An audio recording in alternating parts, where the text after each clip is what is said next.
इधर बिहार विधानसभा उपचुनाव में एआईएमआईएम भी कूद गई है और विधानसभा उपचुनाव को लेकर एआईएमआईएम ने अपने उम्मीदवारों के नामों का ऐलान किया है।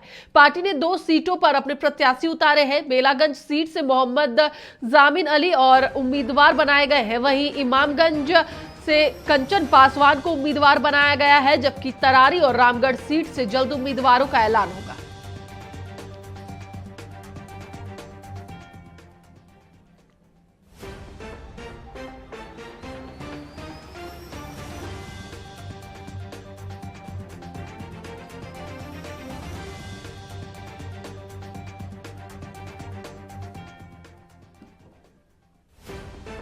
इसी पर अधिक जानकारी के लिए हमारे साथ हमारे सहयोगी मरगूब आलम जुड़ चुके हैं, उनसे बात करेंगे। मरगूब, अब एआईएमआईएम भी बिहार के विधानसभा उपचुनाव में कूद चुकी है। 2 प्रत्याशियों के नाम का ऐलान कर दिया है, 2 अब भी होल्ड पर है। क्या है पूरी जानकारी?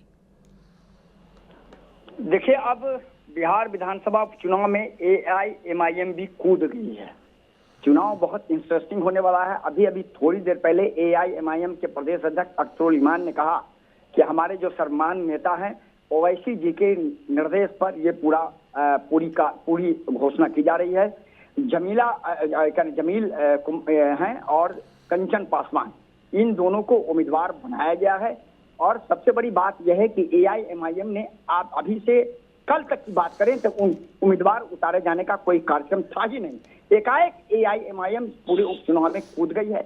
1 और सीटों के लिए उम्मीदवार की घोषणा कल कर दी जाएगी। तो कहा जा सकता है एनडीए एक तरफ, महागठबंधन एक तरफ, तानिया जनसुराज एक तरफ। जनसुराज ने भी अपने उम्मीदवारों की अभी थोड़ी देर पहले घोषणा की है और अब एआईएमआईएम कूद गई है। तो उपचुनाव बिल्कुल विधानसभा और लोकसभा की तरह ये चारों सीटों पर चुनाव होने जा रहा है और दोनों उम्मीदवारों की घोषणा के बाद एक और जो कह सकते हैं सीट बची हुई है उस पर कल तक एआईएम घोषणा कर देगा। बिल्कुल मरगूब, क्योंकि इस बार उपचुनाव में प्रशांत किशोर की पार्टी जनसुराज पार्टी भी अपनी किस्मत आजमा रही है, तो इसका क्या कुछ प्रभाव पड़ने वाला है?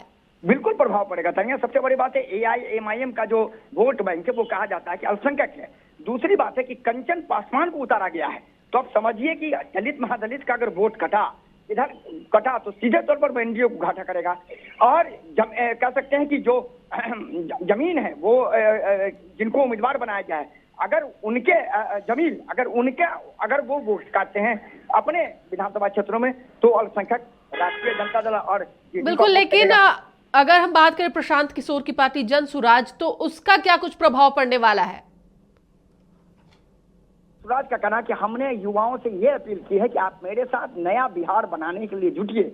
हमें सभी दल का समर्थन मिल रहा है, सभी वर्ग का समर्थन मिल रहा है और सभी वर्ग हमें वोट करेंगे, इसीलिए हमें उम्मीद है कि हम इस चुनाव जीतेंगे। तो अब बिल्कुल स्थिति तानिया इतना तीन कंटेस्ट हो गया है कि कह पाना बहुत मुश्किल है। ये उपचुनाव लोकसभा विधानसभा चुनाव की तरह हो गया, यही मैं आपको बता रहा हूँ। और सवाल आपका बहुत अच्छा था कि जनसुराज का इफेक्ट क्या है और एआईएम का इफेक्ट क्या है। ये दोनों इफेक्ट इतना खतरनाक होगा कि अगर किसी उम्मीदवार को विनिंग करना है 30,000 वोट से तो वो 3,000, 2,000 और 1,000 से विन करेगा। यही इफेक्ट पड़ेगा इस चुनाव पर। देखना है कि इस चुनाव में निश्चित तौर पर जनता किसको हीरो बनाती है और किसको जीरो बनाती है, क्योंकि हीरो बनने का समय प्रशांत किशोर का भी है और जीरो बनने का समय प्रशांत किशोर का है। क्योंकि एआईएम पहले भी चुनाव लड़ चुकी है और अपनी किस्मत आजमा चुकी है, लेकिन ये चुनाव परीक्षा की अगर घड़ी है तो प्रशांत किशोर की पूरी राजनीतिक कुशलता, प्रशांत किशोर के पूरे एनालिसिस इकोनॉमिक जो उनका होता है, जो प्रधानमंत्री मुख्यमंत्री वो बनाते हैं, उसकी परीक्षा है। देखना है कि जनता उनको सफल जीरो बनाती है या हीरो बनाती है। लेकिन उपचुनाव जो है बहुत बहुत इंटरेस्टिंग होने वाला है। चलिए, बहुत बहुत धन्यवाद मरगूब पूरी जानकारी के लिए। एक बार फिर से हम आपको बताते चले कि इस बार के बिहार विधानसभा उपचुनाव में एआईएमआईएम भी अपनी किस्मत आजमा रही है। साथ ही साथ इस बार प्रशांत किशोर की पार्टी जनसुराज पार्टी भी पहली बार चुनाव लड़ेगी।